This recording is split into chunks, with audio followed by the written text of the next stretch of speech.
haere mai, and welcome to Cult Chat, the podcast where we talk about coercion, control, and all things cultish. I'm Dr. Caroline Ansley. I'm a medical doctor. As a child, I lived at the Centrepoint community, a notorious cult in New Zealand, and now I run a website that advocates for the former children of the community. I'm Liz Gregory, and I run the Gloriavale Leavers Support Trust, and I'm privileged to walk alongside people after leaving this group as they embark on their new lives. And I'm Lindy Jacob. I'm a former member of the Exclusive Brethren, and I'm part of the Olive Leaf Network, a new initiative in Aotearoa to support leavers of high-demand religious groups. Come with us as we unpack the cult playbook. We'll be talking to experts and leavers of coercively controlling groups, and we will call for Kiwis to cult-proof their lives. Come with us as we traverse the cultiverse.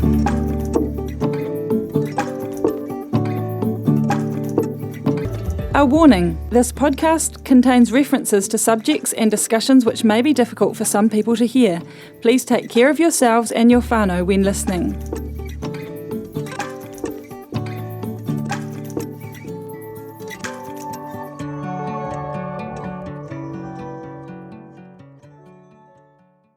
Well, everyone, welcome to Cult Chat. It's great to be back with you all, our listeners. We hope you've had a great new year and summer. I'm delighted to introduce a couple of guests tonight.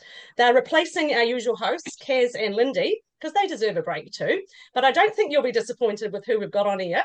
We've invited Dennis Gates and Steve Patterson. Now, they've been lawyers for some of the Gloriavale Leavers, and they've been working through issues through the courts for a while now, exposing some of the wrongs in Gloriavale and just supporting leavers for redress and the road to justice.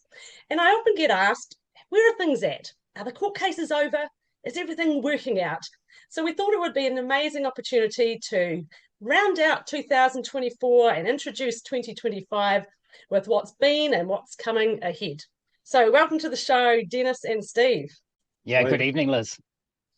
Great to have you here. Now, the year just ended with a flurry of Gloriavale activity. So tonight, what I thought we'd do is just trek through some of the big, successes or highlights of the year, perhaps some of the lowlights as well. I guess we're going to look on some of the legal updates. Let's talk about some of the new court cases coming up, human rights, slavery. I thought it might be good to touch on the Royal Commission, and we just had an apology given from Gloriavale this week, which of course has created a bit of a stir. We've got the BNZ Bank. Perhaps we can touch on some of education, charity services status, and other things that are in the Gloriavale sphere. So, hard to know where to begin, but perhaps the biggest question I get asked is, are the court cases all over now? Is it finished? And maybe to the public, it seems like it's been a long haul through the courts. Any comment on that? Dennis, do you want to say something? Yeah. What I'll say is that I'm no longer a practicing lawyer, so although I have a ringside seat, Steve has hands-on. The cases are ongoing. When we first started, I estimated with Brian that maybe it would take 5 years. Mm-hmm. Well, we're about to enter our 6th year. The 5 years is basically up. Is that demoralising? Or is that expected? I mean, this is quite, deep, dark, murky content. How does it feel to be sitting with that for this number of years? It's disappointing because with what we've seen, given in evidence, the decisions that we've had through the employment court in particular, you add to that the BNZ decision that came out late last year. There's a wealth of evidence for government agencies, if not the government itself, through the politicians, to intervene and bring the rule of law to Gloriavale. Because at the moment, all the things that Gloriavale has listed on its website about what they're doing to reform are only what they have been compelled to do. Nothing has been voluntary. And then, as far as I can see, it is the facade of conformity. Like at the moment, I believe they're trying to work around the BNZ decision, which takes away their corporate bank accounts. Mm-hmm. But we are still pushing on through the courts, as you're aware, Liz and Steve. You've got a more hands-on grip on that. Would you like to take it? Give some sort Yeah. of Yeah, well, look, account? I perhaps just go back a step and say, I've said this in the past, the road to justice for these types of cases, and I do categorize them as human rights cases, essentially. I mean, yes, they might have been run through the employment court, but they do touch on employee freedoms and all that involves, certainly in the context of Gloriavale. But, the road to justice for these types of cases is long and it's hard and it's arduous. And, when we look overseas, some of these sorts of, seminal cases or groundbreaking cases take decades in the making.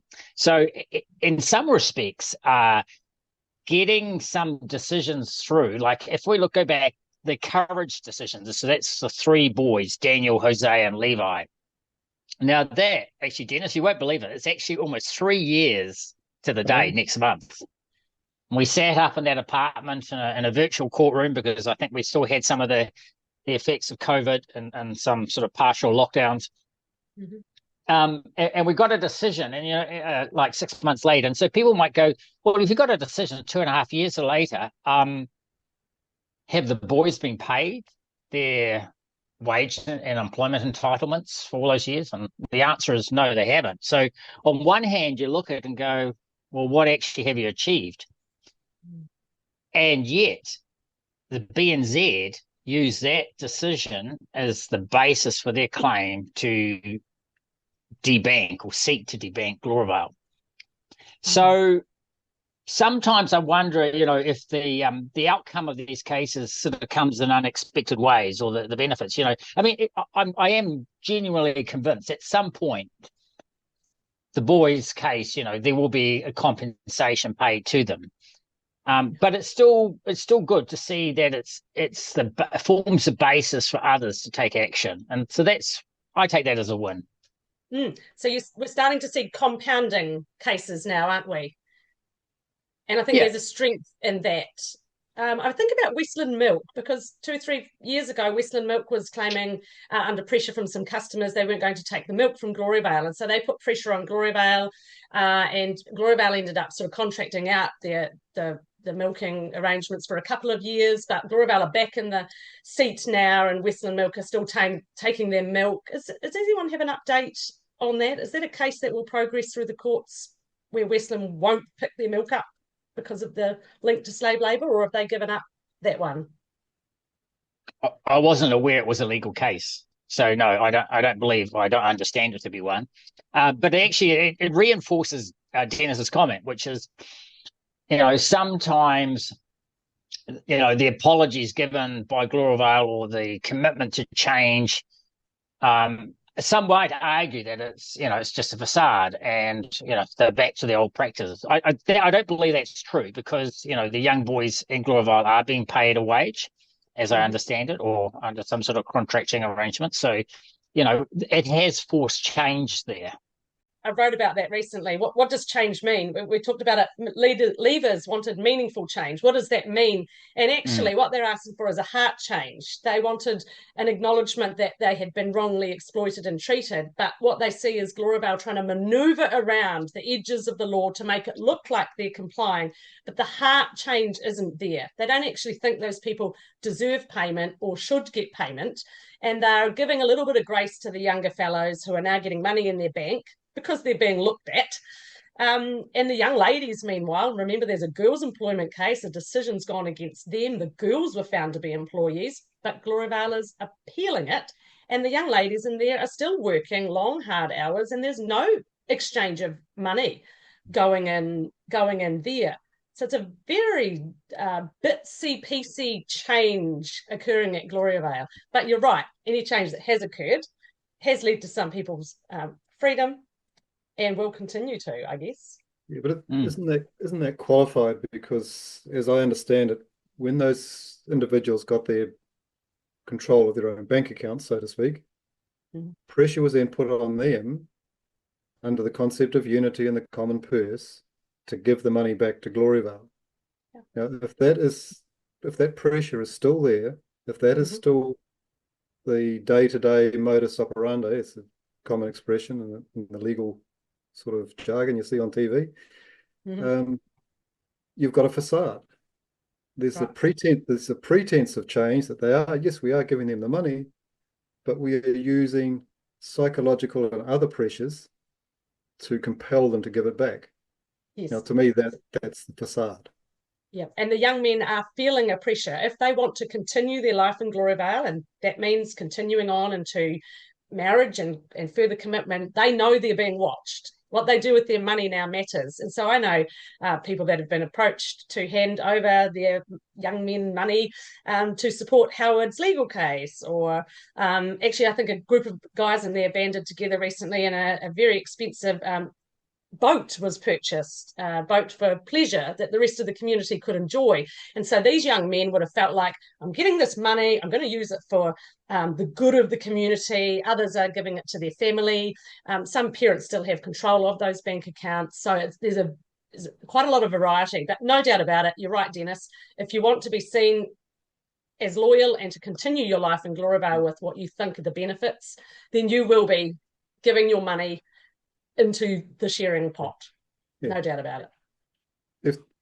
If you pick up on the example of the woman that you raised, if Gloriavale was really changing, they would be paying those young women, but they're not, right? And again, they won't until they're compelled to. Yes. And those same strategies will then kick in. Okay, we're going to give you $100, but we expect $100 back, or minus an ice cream down at the dairy or something. I don't know. It's the way that I see that they've operated, and I don't see them changing. You've still got the same culture in the hierarchy in the governance group. Howard would be one of the last of the originals.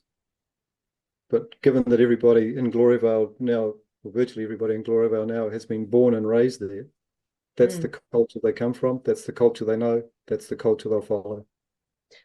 And they believe it's right. You know, they've been indoctrinated towards that concept of unity and doing what someone tells you to do. I think that's breaking down. We're seeing around 30, 35 people a year leaving Gloriavale. That's been quite regular for the last 10 years or so. And so what we're noticing, though, I think there were around 14 sort of what we call young people from maybe 15 into their mid-20s leaving in this last year.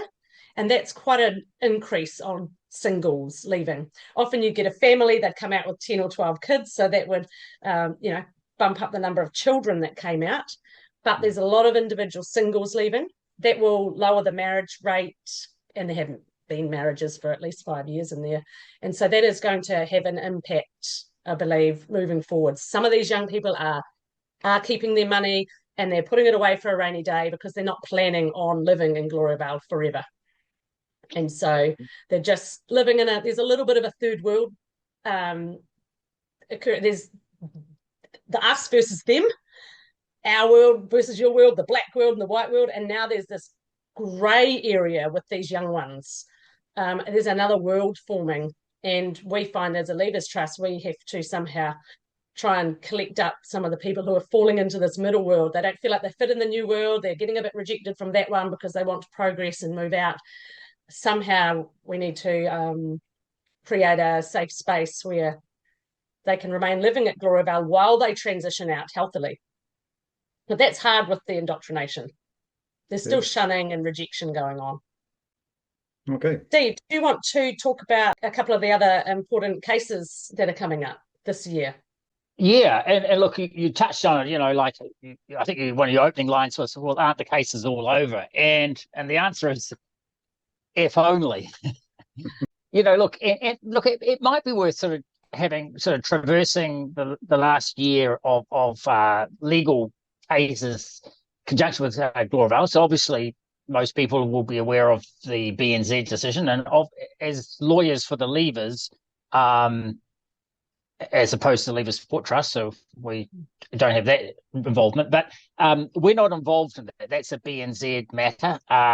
We watch. We take interest and note, particularly as they're basing some of their arguments on the evidence and the decision and the courage proceedings, the first boys case 3 years ago. So there's been that case. There's been a number of what I call like minor judgments or minor decisions by the chief judge in the Pilgrim and Courage cases. So that's around the identity of the employer. And so we've always argued that the overseeing shepherd is the employer because he can appoint himself to the charitable trust and take himself off and put himself back on. The same with the Christian partners. And obviously having, members who sign the commitment, pledge an act of obedience to him. So whoever, in whatever official capacity, even in a private company, they're still under the authority of the overseeing shepherd. And the court have recognised that, the employment court has. So that's an important finding.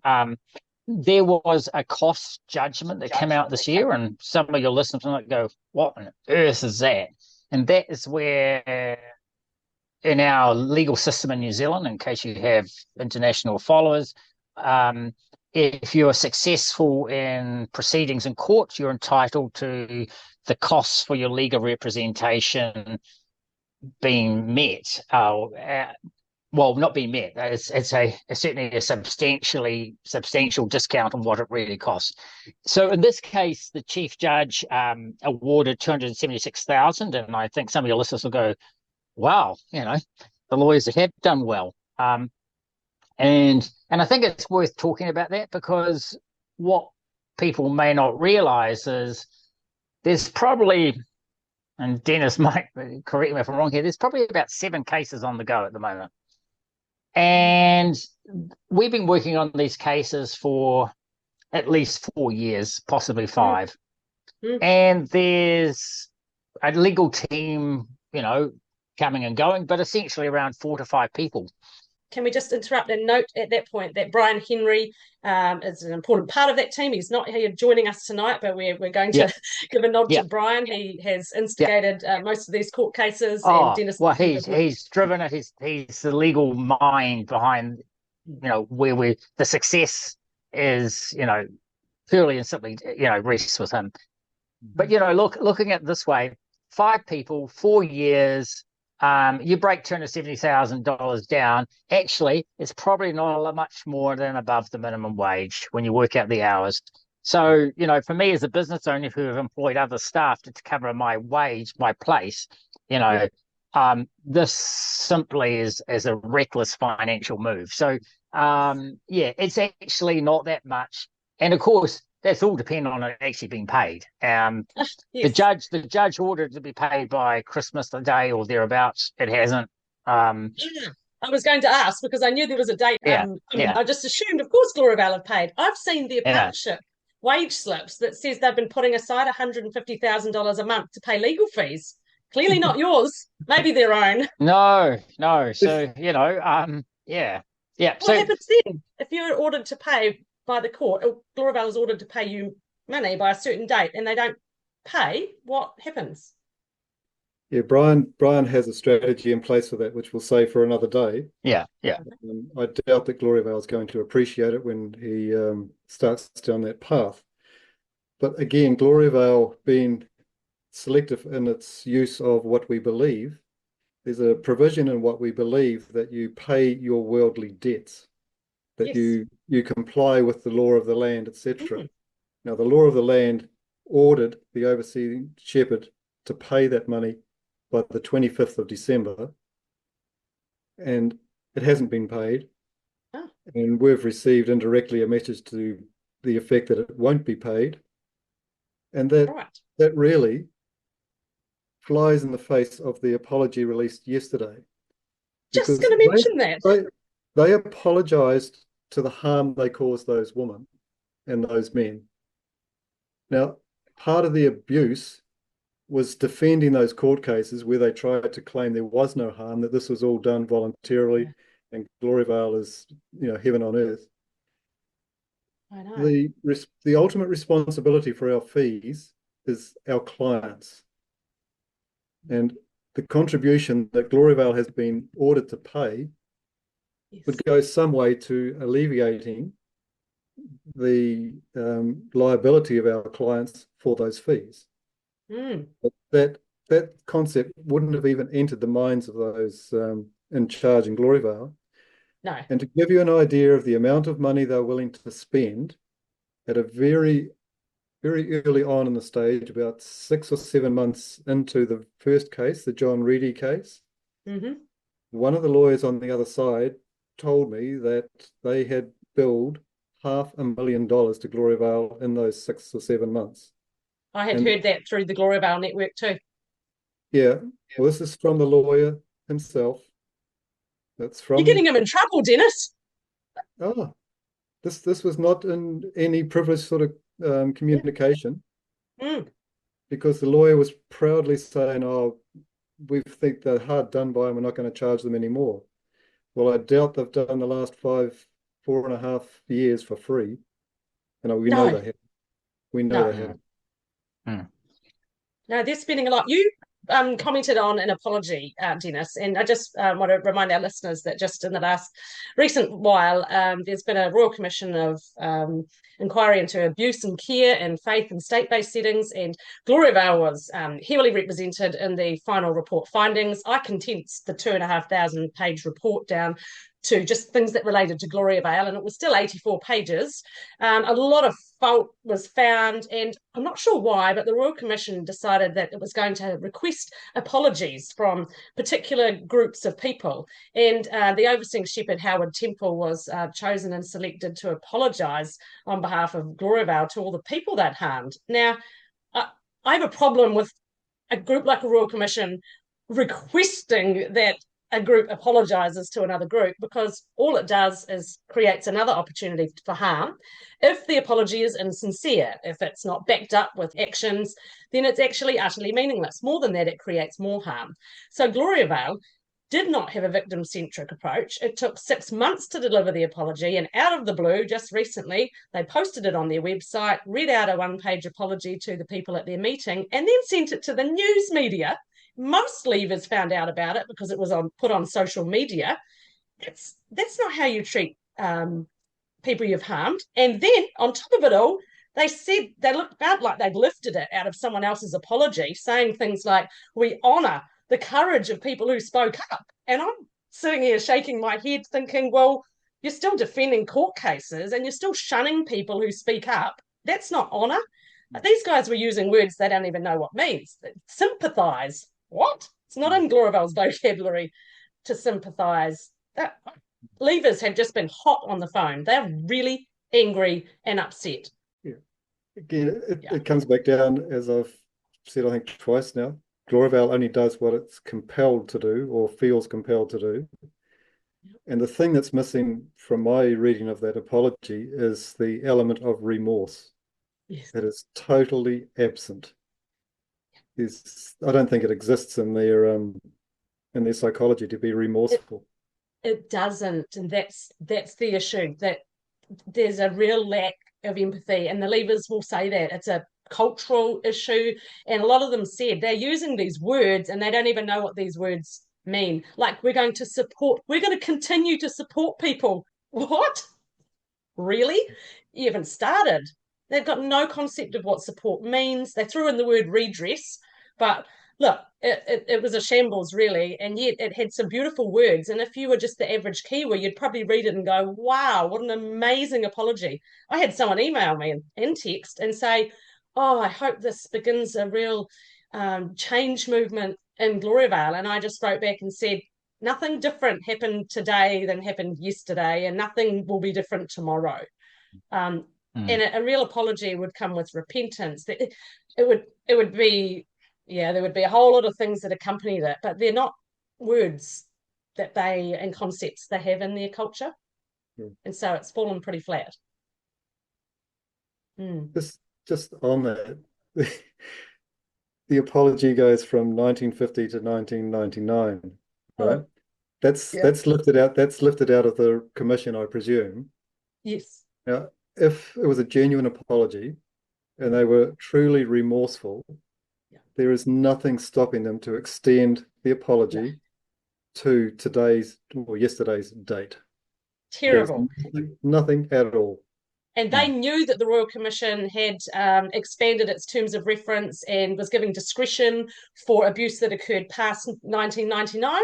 So yeah, that's low. That was low. There are lots of low things in that. And Gloriavale in their apology accepts the recommendation given that there be ongoing safety for the children in Gloriavale, but nowhere did it say it accepted the findings of fault that the Royal Commission presented to them. I think they were trying to limit their liability, so they made it short and sweet. They had some beautiful phrases that in any other context, accompanied with actions, might actually create some change. But actually, they really, really upset people. I had people ringing me telling me they couldn't sleep that night. They were pacing out of their bed. They were wild over aspects of that apology. Yeah. You can understand why. If it's a hollow apology, it's of no value. And as you've alluded to, Liz, all it does is cause more harm. Because there are people there today that are feeling current rejection because they've been speaking up. So you can't, you can't tell those sort of lies and think people are going to believe you. Steve, shall we pivot back to some of this court case information? So just a bit of a snapshot. Obviously, we had the inquest into Sincere Sandtrew. As one of the more tragic court cases that Dennis and I, well, for me, that I've attended. The same story. And I guess, I'll be sensitive here, and I appreciate there's certain court rules around discussing these topics, but it comes off the back of 2 other deaths this year of young men, and I think so. My only comment would be is they're hard, but these inquests are vital, and anything that the Coronal Court can do to help keep young men in Gloriavale safe, I will do my utmost to help, because we have to keep these young men there safe. One death per year is one too many, and that's probably all I'll say about that. And we need to keep the ones who leave safe. There's people in Gloriavale, there are people who've left, and they're the same cohort. Yeah. They're the same people. They've got the same problems, the same issues. They're on and look, the stats are way out of the odds over the general population. I did some brief maths, and it's an alarming statistic. There's no other way to you can't sugarcoat it. It's just bad. So some other cases, then obviously we had the slavery cases kicked off this year in August. Well, they sort of kicked off a bit in July. We had what's known as pre-discovery, which is basically saying we need information to formulate our claim, and we believe you, that is the government and the civil servants, have it. Yes. We didn't win that one because the judge thought we probably had enough. We had it from OIAs, or we could file our claim and get it under discovery. So that means you file your claim and you ask for certain documents to flesh out any parts of it. So that happened in August, I think August, September. It sort of moved around a bit then. So we filed slavery proceedings against the Attorney General and Gloriavale and civil servants. And that's in terms of, breach of statutory duty. And we were seeking a declaration that members of Gloriavale were held in slavery. That's currently before the courts, and there's various procedural steps still to go on that.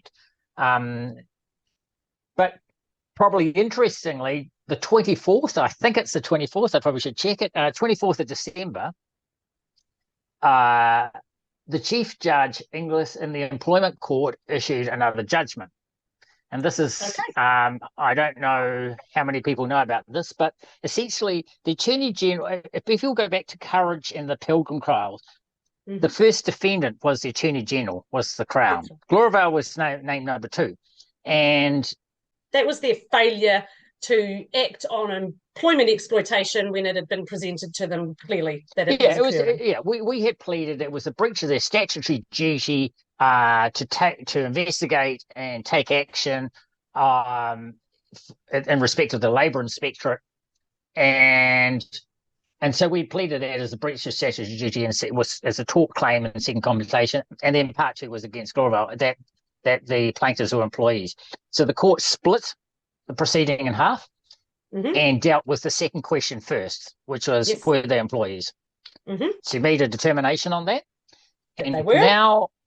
And then the Attorney General applied to the court to strike out the other part of the claim on the grounds that they said the employment court didn't have jurisdiction to hear it because it was a tort claim.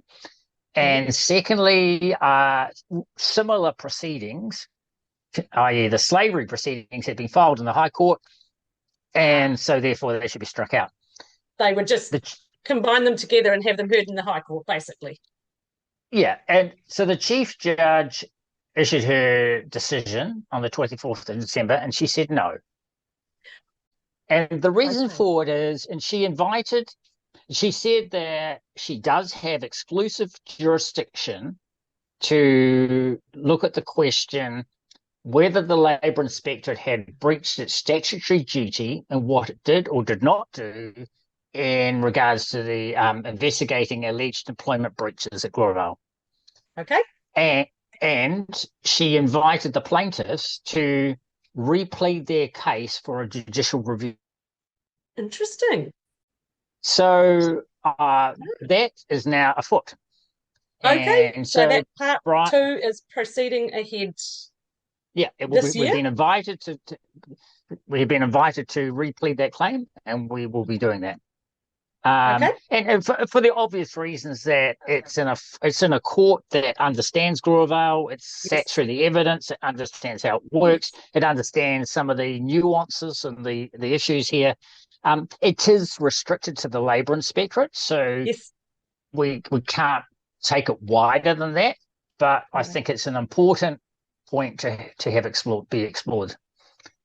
I sat through all of those employment court cases, and there was a lot that I noted needed to come out, but it related to government response.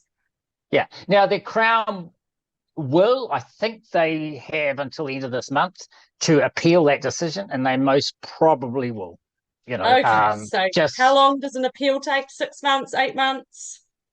Well, we'll see. They have to get leave to appeal, and that may not happen. So, yeah. Yeah, we're not looking at 2025 for any substantial trial here. Yes. So then that brings me to the Pilgrim case. So Gloriavale was successful in getting leave to appeal. That means getting permission to have that part of that decision, so not the whole decision, only parts of it, several questions examined by the Court of Appeal.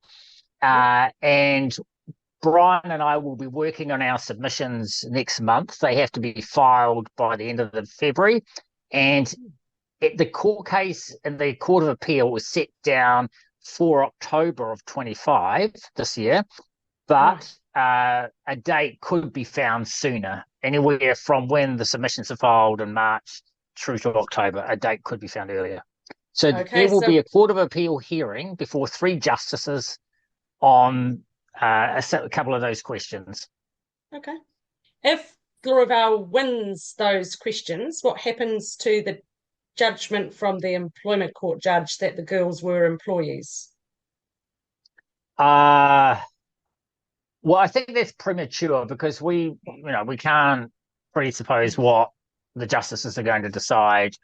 I just mean procedurally. Is there recourse for the plaintiffs to appeal obviously, that? Obviously, the plaintiffs have a right to apply to the Supreme Court for a permission to appeal that decision, so it could go there.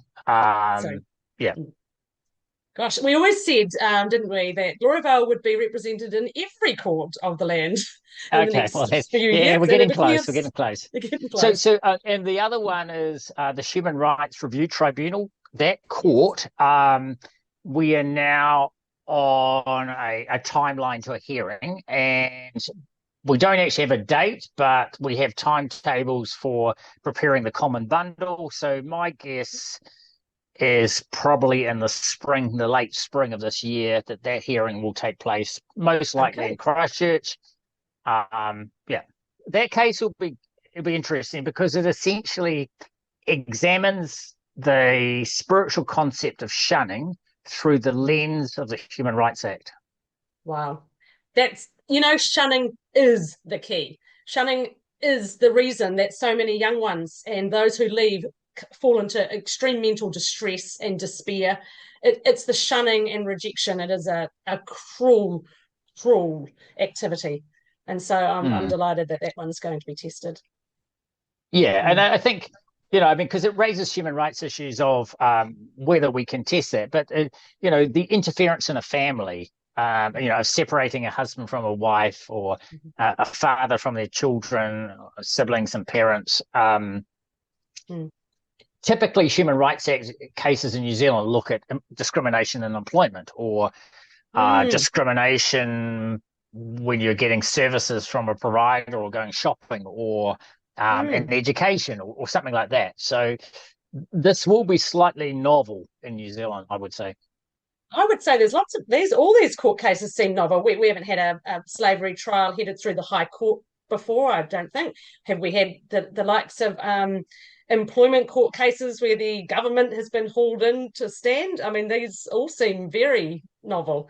Well done. I know why you had to go novel, because our country just doesn't seem to have a system to capture big culty groups who love to exploit people under the name of an ideology. Yeah, and that's sad. It's sad because if we were a country in Europe, we would have the European Court of Human Rights, and that court sits over and above all national courts. And it does have exclusive jurisdiction, and it has wide-ranging powers, and it would pick up all of those things that we try and litigate through these odd forums. Well, not odd, but their forums weren't specifically probably designed for these things. No, that's something that we're working on, and with other collaborative groups across New Zealand currently, is to create a bit of a groundswell movement, create a professional network for people who want to work in the sphere with cults, and get some advocacy going in the MP arena. So we went to Parliament, a group of us, late last year, and we're proposing the anti-cult working groups. We're proposing some of the legislation, coercive control, that it needs to be implemented in New Zealand, not just one-on-one domestic partner violence like Australia has, but it needs to be widened to the one-to-many domestic violence incidents that go on in a cult setting. So there's a lot of work in our legislation that needs to be done to support the work that we're doing, but it's not useless work, because Gloriavale isn't our only cult problem. I know it's the one that's up there and it's the most prominent, and the legal team, you've done an amazing job, but it's not actually our only problem. It's worth the government looking at this, because it's a bigger problem than they realise. I can vouch for that, Liz. As you know, I play golf. I played golf today, and in the course of the round, there's only 4 of us playing in a group. I was approached to see if I could assist a local person who's been thrown out of their religious community, being shunned, all those features. But one other aspect that needs addressing, and I would like your comments on it at the end, Steve. In all the legal forums that we've been in, the employment court, the High Court, you've been in the human rights arena there, Steve, the judiciary has absolutely no idea of how the culture works in Gloriavale. And just the presence of a leader from Gloriavale in the courtroom, even in the public gallery, that person sitting there looking at a Gloriavale either resident or leaver has an enormous influence on those people just by sitting there, let alone let alone in some of the forums where Gloriavale has been allowed representation or had to represent itself. It's just completely. It's not even on the radar of the bench. No, it's sad. And Dennis, it's not, in my view, it's not just limited to those who are still there and under the authority of the leaders. It's also those who've left. It drags. It's like an umbilical cord that drags them back to this person and under their thumb. Absolutely. They'll talk about seeing someone, even just someone from Gloriavale, and their heart's going. They're palpitating. I saw someone who left recently, and they saw me with a current member, and they ran. And I'm like, here's a grown person running. It was like an adrenaline burst. It can't be seen. They really do struggle because they've lived under such an authoritarian structure. There's fear. When someone from Gloriavale is sitting in a courtroom listening to you, you are fearful and cagey about how you answer your questions. You're worried about the repercussions. It's hard to get your words out. You're triggered. You think you're in an SS meeting again. It's very real impact. Yeah. I think it's to the point, this might sound ridiculous, but you could put a mannequin in the courtroom dressed in the Gloriavale patch, which is the blue uniform. It's like another gang uniform as far as I'm concerned. Yep. You could put a mannequin in there with that uniform on, and it would have its psychological impact on any person from Gloriavale, present or past. Yeah, I agree. I know people that have little buzzers at their gate, and when a vehicle drives up, all look at it and have a reaction if they think it's someone in blue coming to visit. Yeah. Yeah, very concerning, isn't it? So, Steve, your human rights case, you're working with a particular leaver or a collection of leavers to progress this issue through? Yeah, no, it's just one particular leaver, but their case is not unique. Sadly it's a familiar pattern. It's probably less prominent now. How they do it. I mean, this particular case is based on a set of facts that occurred before Dennis and I and Brian got involved. And so they have moderated their behaviour somewhat, and moderated for no other reason than the world's eyes are watching them. If the behaviour hasn't changed, it will just revert back to type. I think most people recognise that. But, the damage is just insidious, and we need to bring this to account, to account the harm that is caused. Can we just outline that you're talking about a man who was thrown out of the community because they believed he was being disobedient, separated him from his wife and children, he lost his job, where he lived, the place he'd always grown up, and left him, wondering what the rest of his life was going to look like. So you're dealing with those sort of human rights abuses. Yeah, and like separating a man from his wife and children. Most fathers have this inbuilt, primal urge to protect their offspring, to protect the ones that they love, their wife, their spouse, and to be separated physically, emotionally, mentally, and separated off the property. And it's not like you're just going away on holiday. And it's not like you're leaving them in some sort of resort where they're fine. The reality is they're at risk because, as most New Zealanders know, there's been a prevalence of charges brought against perpetrators of serious harm to young women and boys and others adults there. And so to be aware of that and to be forced out from protecting the ones you love from that, the harm, the trauma is incalculable.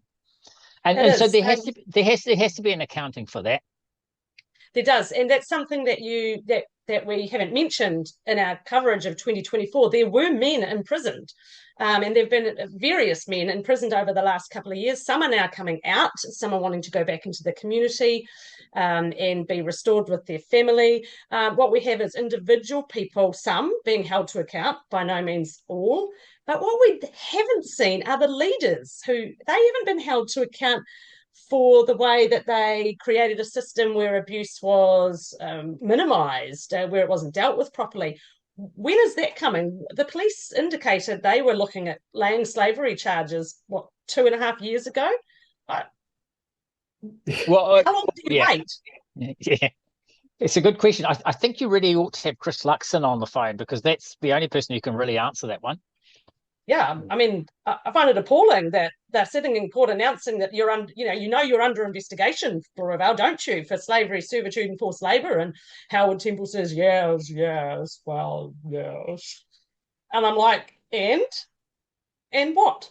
I mean, the best thing that could happen is actually the police just go and arrest the leaders for the slavery, forced labour, for which they have plenty of evidence, bail them off the property, their families, and actually I think you'll just find the slow falling away of Gloriavale, different groups getting disenfranchised with the power struggles, and they'll find their way out to the outside world to begin their life really for the first time. I just don't know why this delay. I can't fathom it. One of the things that'll come out in the slavery case, Liz, will be our claim in the documents that the Gloriavale Constitution, namely what we believe, is an instrument of slavery. It's like a slave ownership document. It is. It's a manual. Yeah. So if we can get the court to agree with us on that point, that will have an impact right across that community, because that's the structure, the backbone to life in Gloriavale. If what we believe is struck down, it hits the charity, because under the charity you have to comply with what we believe. You have to live in Gloriavale, etc. It will have quite an impact. About that. Yeah, because they're been under investigation from the charity services for 9 months or a year. We put and Leavers a lot of pressure on them 3 or 4 years ago to have their charity status, removed, and that was they underwent a 9-month investigation, and they found that there wasn't enough of serious harm and negligence there, which we were appalled about. And then we just kept doing renewed calls for loss of charity status, and then finally it was the employment court judgment that did it. So then they announced their investigation the week after, from memory, and now they spend 9 months doing the investigation, and then they spend 9 months, it all takes time, doesn't it? I'm expecting to hear a result from that really soon. Would that be fair? Are you? Well, it's a reasonable expectation, I think, Liz. But, it is, isn't it? These things just take time. And I was 100% certain last time they would lose their status. So I've got it wrong. I've had it wrong before. Am I wrong to hope this time they'll get it right? No, maintain that hope. Maintain hope. Thank you. There's always hope. Yeah, hope dies last. But look, I want to touch on one thing what Dennis said. Dennis, I thought, had a light bulb moment when he characterized what we believe as an instrument of slavery. And having studied slavery, I had never heard of it before. And I have actually done some thinking about it. And all of the cases, and I go all right back into last century, and Siemens and others out of World War II and other places. But there was never a codification of the system that enslaved people. So when Dennis came up with that, for me, that was a light bulb moment. And so I'm excited this year to explore that further in a court. Well, just on that, it contains all the elements, doesn't it, Steve? Like you know the elements of slavery better than I do, but you've got control, manipulation, the whole works. It boils down to ownership.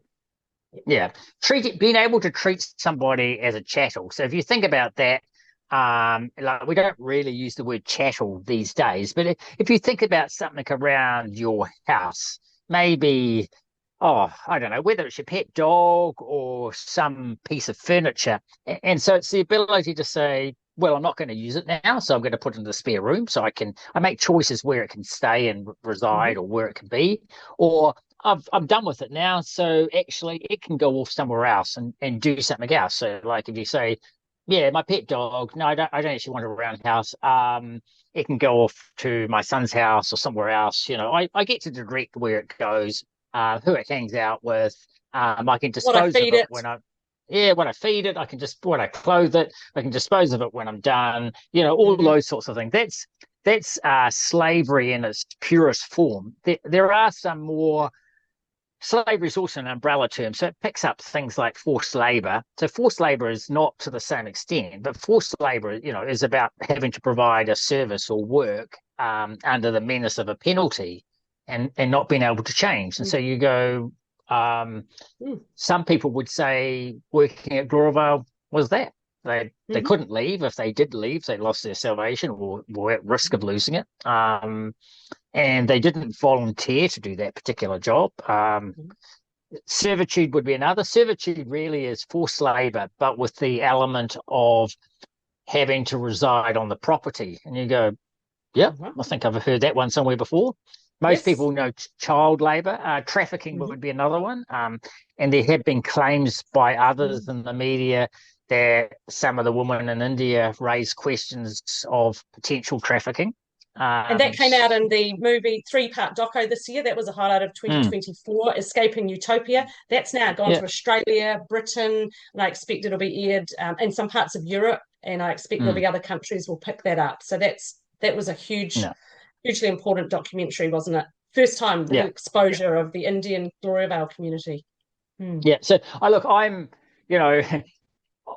I did my dissertation on slavery. I'm particularly interested in the slavery proceedings firing off this year.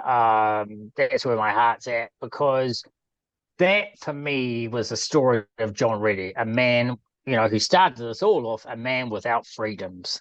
And that's not the New Zealand way. No, and John's still speaking out. He spoke up about the apology. He said he was livid over it. Livid. Yeah. Yeah, because he started this off, and it was so many years ago, wasn't he? One last little area to look at before we wrap up our chat. We're still awaiting a response from the school. There were a lot of complaints made 2.5, 3 years ago with the Ministry of Education, and teachers then got stood down, and then they got put back into place, and then there was an internal investigation, and that was abandoned because it was costing too much money, and I don't know what happened to the report, if it ever got written. And then the Teachers Council started some investigating, but it's all been very quiet, and no one really knows what's happening. And the school's now gone through are we up to principal number 5? I think they've run through 3-4 principals. The end of last year, the current one had been stood down pending investigation. It's a shambles. Aero finally went in and said that it had problems and gave them a shocking Aero report a year ago, but then gave them a year to come up to scratch. And then as the year progressed, I can't see it coming up to scratch. It's been agony. Now they've gone in and done their next review, and we're just awaiting because deregistration of a private school apparently is quite a palaver. And so that's another thing that we're waiting on, but I haven't found the Ministry of Education to have any particular kind of courage, to be honest. Liz, at the Do I have hope? Not on that one. At the DCOLT conference, one of the documents I had was an ERO report from the mid-1990s from memory, discussing issues that Gloriavale had that didn't comply, and nothing has of any substance has happened since that report from the mid-1990s. So that's one where you don't hold your breath and you don't cling to any hope. Don't cling to hope that those kids might have a decent education off the side of Gloriavale, away from the psychological pressure that they live under day to day. No. Oh, Dennis, we don't like to finish our Cult Chat podcast with such doom and gloom. So we're looking forward, our trust is looking forward to bringing life and hope to those who have left and to those who are in there, because there is a better hope and a better future for you. But I'm afraid, they will need to migrate off that property to find themselves, to find out who they are, what they believe, what they value, and to create a better future really for their family. So I guess in wrap up, have you got any final comments or things that were flicking away that you'd like to mention? Oh, put it this way, we're not going anywhere, I don't think. No. We're hanging around. There's 4 of us at any one time, and I've lost count of the number of lawyers that we've been introduced to in the course of this, Steve. It's got to be okay. We can end on a funny anecdote. So, Liz, and this is it's not gallows humor, but it's just lawyers are going to have some light-hearted moments. Otherwise, it can get a bit depressing at times. But during the Pilgrim trial, Dennis and I were basically running a sweepstake. How many lawyers would run an appearance in this case, and how many interlocutory judgments you'd make, and all those sorts of things. And so I think we got up. How many lawyers did we get? I think we got 23 or 24. Yeah, so 24 lawyers. No, plus 24. The Crown, plus you. There were like that many lawyers involved in. Well, we had the Crown, we had Gloriavale's lawyers, we had the media's lawyers. Yes. And at one stage, we had some individuals from Gloriavale who were up on there. Yeah. Wow. We had lawyers for the public trust. That's right. They're the only people. Yeah, everybody. It was the show in town, and if you wanted to be anywhere, you'd make an appearance at the Pilgrim trial. And I think once we hit 20, we were going, oh blimey! I think we've blown both of our guesses out of the water at that point. Yeah. Well, I don't know. There's a whole year or two or more of court cases ahead, so let's see if we can bump the number up. That slavery one will be one to watch. Absolutely. Well, I want to thank you both for giving us an update on all things Gloriavale. I know that our trust appreciates the support you offer Leavers. You're not our lawyer, you're the Leavers lawyer, but we know they speak to us about the immense support they feel, and they feel so privileged that you, who have never been involved with Gloriavale, could care so much about them. That is something for which they are truly grateful and thankful. And we are too, because it just felt so lonely for such a long time trying to blow the whistle on some of this wrongdoing. So our trust is just going to keep doing the work we do, support Leavers, advocate, and let's see if we can establish some more people into this kind world. So thanks to our listeners. Good to be on air with you today. And don't forget to keep listening into Cult Chat. We're on various platforms, YouTube, Spotify, Apple, and we always like to thank Plains FM for broadcasting us along with some other community radio stations. Nice to see you all this evening. Thank you very much. And we'll have you back again for an update soon. Okay. Bye-bye. Good night, Liz. Good night, Dennis. Bye. See you, Steve. If anything in today's episode was difficult or upsetting for you and you would like to talk to somebody, we encourage our New Zealand listeners to free call or text 1737 for support from a trained counsellor. Or you might like to visit the resources section of the Olive Leaf Network website, where you can find a range of organisations and resources that might be able to support you.